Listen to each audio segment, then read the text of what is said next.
English of class 9, chapter number 7, comparison of adjectives. This is part 3 of this lesson. Already two parts have been uploaded on my YouTube channel. So today we are going to discuss part B, that is precision in comprehension.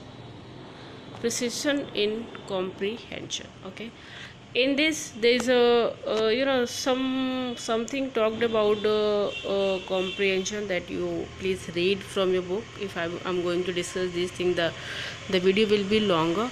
So directly I'm going on the assignment of this part. So let us see what is given in assignment. See, assignment says to take the correct answer for each of the following questions. Okay.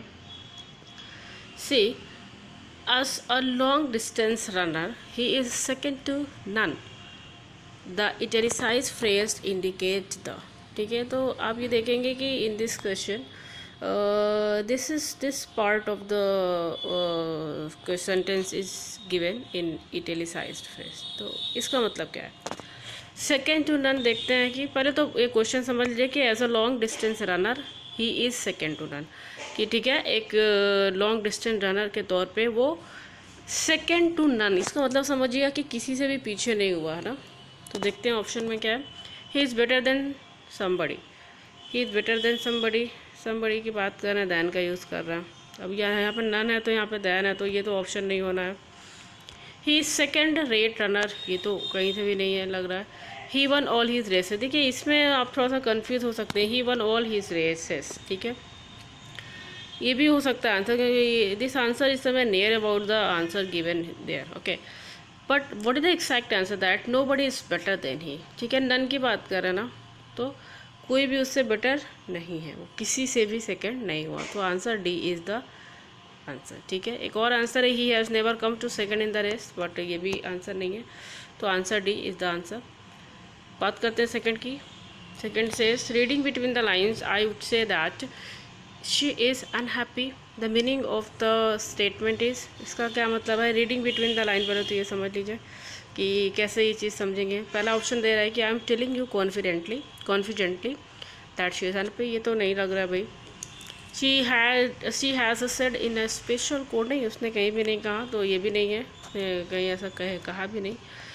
तीसरा देखते हैं, although she has not said so एलेक्सिबिटी, और it is possible to guess that she is unhappy. देखिए possible, ये हम कहीं ना कहीं गेस कर सकते हैं, जबकि उसने कहा नहीं, तो हमको लगता है कि ये आंसर सबसे ज़्यादा सूटेबल होना है.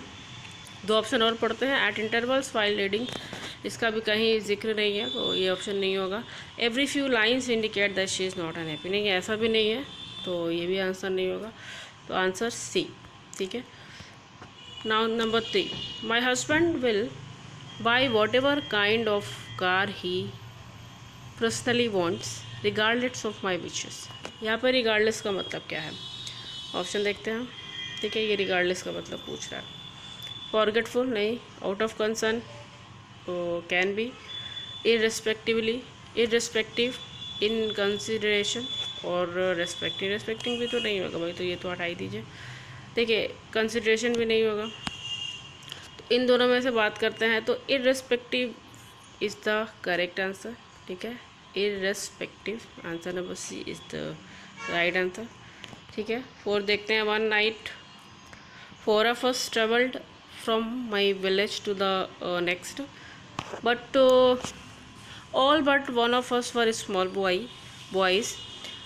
All 3 of us kept struggling to be in the middle till the journey ended. Kept struggling to be in the middle.